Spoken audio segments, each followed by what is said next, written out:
भारत लोकतंत्र के लिए एक कीर्तिमान है, लेकिन यह कीर्तिमान को धूमिल करने आज पूरा का पूरा विपक्ष बैठा हुआ है। ये कौन लोग हैं? ये कौन लोग हैं जो संसद के अंदर इस प्रकार की गतिविधियां कर रहे हैं जिससे हर जनमानुस शर्मसार होता है? अंग्रेजी में कहा जाए तो democracy is victim to the tyrants of opponent of democracy. जी हां, अगर हिंदी में इसका अनुवाद करें कि डेमोक्रेसी जो है वो क्षतिग्रस्त हो रही है किससे? उन लोगों से जो गुंडे हैं डेमोक्रेसी के लिए। जी हां, और मैं क्यों ये बात बोलता हूं इसको समझने की जरूरत है। अब आप ये बताएं, क्या पार्लियामेंट का अपर हाउस राज्यसभा इस काम के लिए है कि वहां पे टेबलों पे चढ़ के नाचा जाए, कागज फाड़े जाए, फेंका जाए? नहीं साहब, हम ये एक्सपेक्ट नहीं करते। क्यों? क्योंकि हमारा पैसा लगता है पार्लियामेंट चलाने में, हमारा पैसा लगता है पार्लियामेंट की तनख्वाह देने में, हमारा पैसा लगता है उसकी बिजली, उसकी एसी, उसकी लोगों की तनख्वाह देने में। क्या हम ये एक्सेप्ट करेंगे कि इस तरह का व्यवहार पार्लियामेंटेरियंस करें? लोग बोलते हैं भाजपा के समय अरुण जेटली जी और सुषमा जी ने बहुत बारी पार्लियामेंट स्टॉल करा था। पार्लियामेंट स्टॉल करना डेमोक्रेटिक प्रोसेस है, लेकिन पार्लियामेंट के अंदर चेयर के ऊपर कागज फेंकना, चेयर के ऊपर फाइलें फेंकना, ये कौन सी डेमोक्रेसी की बात कर रहे हैं? अगर मेरे को आपकी बातचीत अच्छी ना लगे या आपको मेरी बातचीत अच्छी ना लगे तो क्या यह अधिकार आपके पास आ जाता है कि आप मेरे को उठ के थप्पड़ मारें, गाली दें, या आप आके ये काम करें कि जी आप दूर से मेरे ऊपर फेंकना शुरू कर दें चीजें? नहीं, आपके पास ये अधिकार नहीं आते। हमारा संविधान ये अधिकार आपको नहीं देता। मैं अब आपको कुछ एक क्लिप्स दिखाऊंगा, आप वो देखें। एक कि वास्तव में पार्लियामेंट के अंदर, राज्यसभा में हुआ क्या, जिसके पीछे ये कोलाहल मचा। और वो हुआ ये कि पार्लियामेंट के अंदर 9 तारीख को जब टेबल के ऊपर चढ़ के सांसदों ने चेयर के ऊपर फाइलें ऐसे करके फेंकी, वीडियो भी है, वो मैं आपको अभी संलग्न कर देता हूं। उस दिन ये बोला गया कि या तो हमारी बात मान लो और हमारे तरीके से चलो, वरना इससे भी भयंकर जो इंजाम होंगे वो आपको भुगतने पड़ेंगे। क्या पार्लियामेंट सिर्फ सरकार की है? क्या पार्लियामेंट में बैठे वो लोग जो विपक्षी दलों के हैं, क्या उनको भारत की जनता के चुने हुए नुमाइंदों ने चुन के आगे नहीं भेजा? ये एक बहुत बड़ा विषय है जिसको आपको सोचना चाहिए। तो देखिए ये वीडियो। बिल्कुल अनंत, मैं आपको बताना चाहती हूँ, आनंद और कंचन इस वक्त हमारे साथ हैं और ये तस्वीरें हैं कल की जो राज्यसभा से आई। इस पर बहुत बवाल हुआ रात को।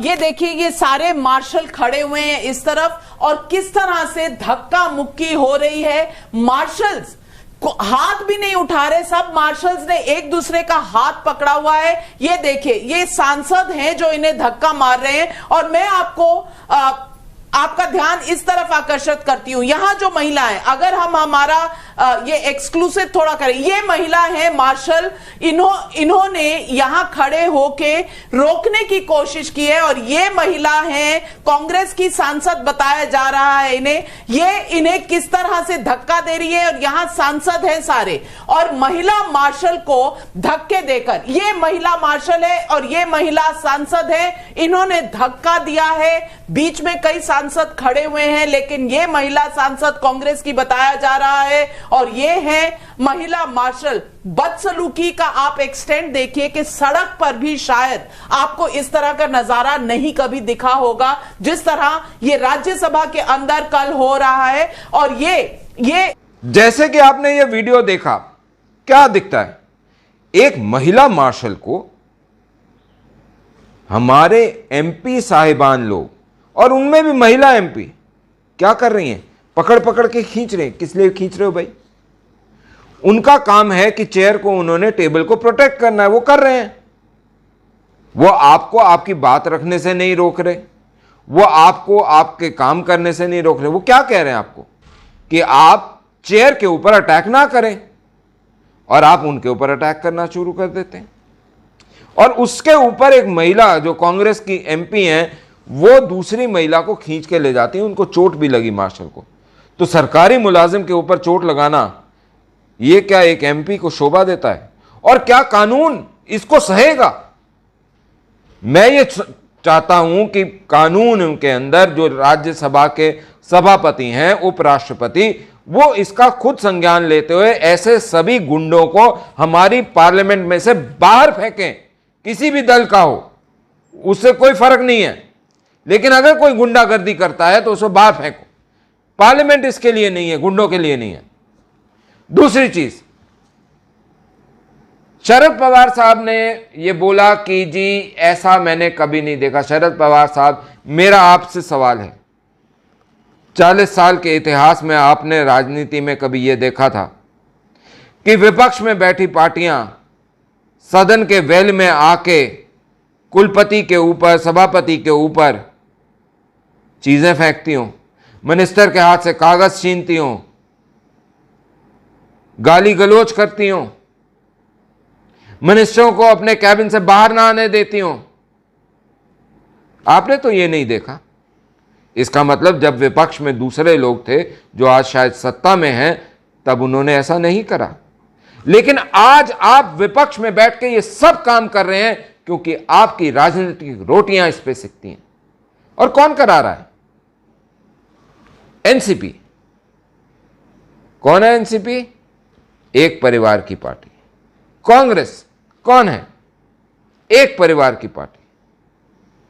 आरजेडी कौन है? एक परिवार की पार्टी। ठीक है ना?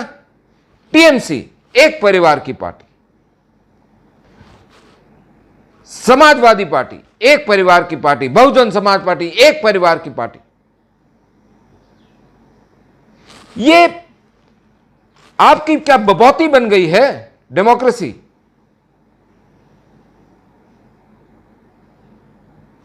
अब आगे, जब आपने ये 9 तारीख को धमकी दी थी तो सरकार को क्या करना चाहिए था? हाथ पे हाथ धर के बैठ जाती, या कुलपति को या राज्यसभा के माफ कीजिएगा, राज्यसभा के सभापति जो हैं उन्हें क्या करना चाहिए था? इंतजार करना चाहिए था कि आप कोई माइक उठा के फेंके, कोई कुर्सी फेंके, कोई और चीज फेंके, किसी का खून निकले, तब तक इंतजार। उन्होंने पार्लियामेंट के जो मार्शल्स हैं, पार्लियामेंट के सिक्योरिटी स्टाफ हैं, उनको बुलाया। और जब गुंडे बैठे होंगे तो कुछ ना कुछ तो बुलाएंगे ना। जी हां, गुंडों से ज्यादा नहीं है आप लोग। आपको एक बात और सुननी पड़ेगी, वो है शिवसेना के। हाँ, शिवसेना भी वही है, एक परिवार की पार्टी। शिवसेना के एमपी राज्यसभा संजय राउत। जी हां, वही संजय राउत जिन्होंने ये बार बार बोला था, जब कंगना रनौत ने ये बोला कि MAV महा वसूली अघाड़ी के जो अंदर BMC है या मुंबई में रहना एक तरीके का POK में रहना बन गया, तो आपने उसका घर तोड़वा दिया, उसका दफ्तर तोड़वा दिया। अब सुनिए आप क्या बोलते हैं। ये आपके भाड़े के कट्टू का है जो सांसदों के ऊपर छोड़ने के लिए आपने यहाँ लाए थे। तो आपने मार्शल को बुलाया, और कितनी फौज, जैसे हिंदुस्तान पाकिस्तान की सीमा पर हम खड़े हैं। ऐसे बॉर्डर खाली फेंसिंग लगाना बाकी था बस, और बंदूकें लाना बाकी था। क्या आप हमको डराना चाहते हैं? और सबसे ज़्यादा महिला मार्शल्स को बुलाया गया। ये कौन सी नीति है कि पुरुष सांसदों के सामने आप महिला मार्शलों को खड़े करते हो? आप क्या दिखाना चाहते हो? कौन सी मर्दानगी दिखाना चाहते हो? पार्लियामेंट्री डेमोक्रेसी का आत्मा खत्म हो गया है। जिस प्रकार से आपने सुना अभी, संजय राउत जी ने अपने बयान में क्या कहा कि संसद के आसपास रह के ऐसा लगता है, और संसद में ऐसा लग रहा था कि जिस प्रकार हम पाकिस्तान बॉर्डर पे हों। तो मैं ये पूछना चाहूंगा आज संजय राउत जी से कि कंगना ने जब ऐसा बोला कंगना रनौत ने कि मुंबई के अंदर ऐसा लग रहा है जैसे कि आप पीओके में हो कि आप अपने अभिव्यक्ति की आजादी नहीं कर सकते। जब आपने ये बोला कि आज आप बॉर्डर पे खड़े हो, वो भी संसद में खड़े होके, तो क्या आप बोलते हैं कि पाकिस्तान का बॉर्डर संसद तक आ गया? तो आपका क्या क्या तोड़ा जाए संजय राउत? आपने तो कंगना को क्या बोला था? हराम। आपको क्या बोला जाए? और आपका क्या क्या तोड़ा जाए साहब? मकान, दुकान, या मुंह ही ना तोड़ दिया जाए जो इस तरीके की ऊट पटांग बातें करता रहता है। शर्म आती है कि इस प्रकार के लोगों को उद्धव ठाकरे जी आपने अपर हाउस में भेजा हुआ है, जो मुंह से सिर्फ गंद बकते हैं। कांग्रेस बोलती है कि जी आपने बाहर से उठा के लोग अंदर ले आए।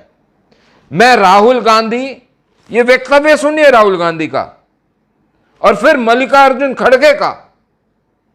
पहले राहुल गांधी, फिर मल्लिकार्जुन खड़गे। पहली बार राज्यसभा में सांसदों की पिटाई की गई है।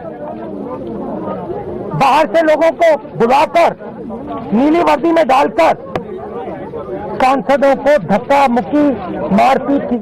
जिस तरीके से आपने अब ये बयान दोनों के सुने, मैं इनको चैलेंज करता हूं।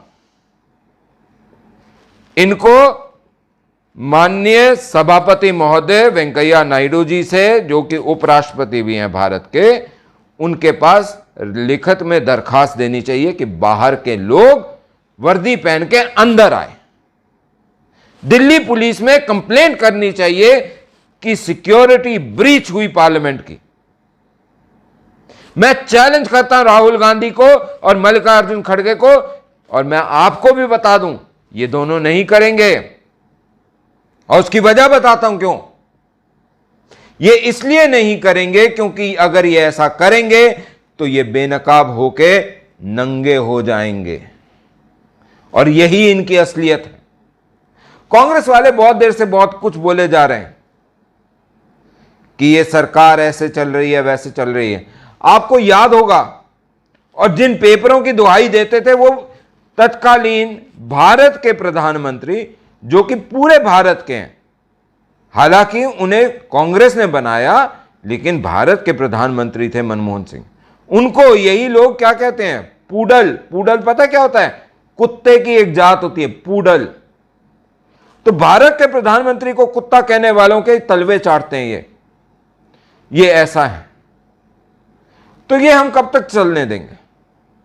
राज्यसभा के टीवी का, सीसीटीवी का, सारों का एक बारी खंगालना जरूरी है।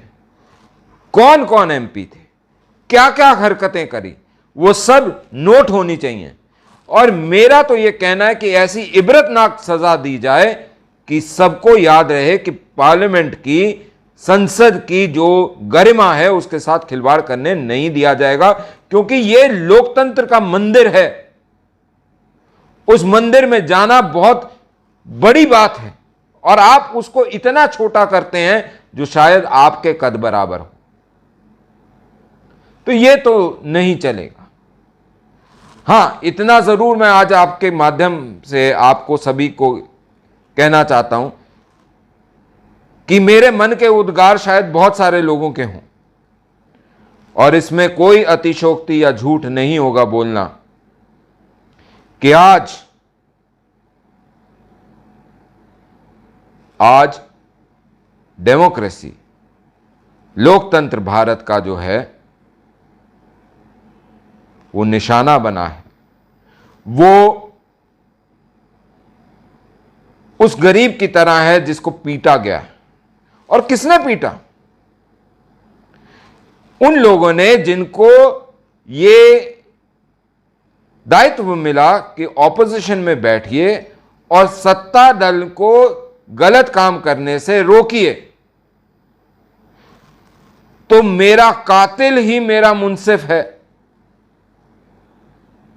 जिसने मेरे को बचाना था वही मेरा कातिल बन गया, और यही वास्तविकता है। जय हिंद।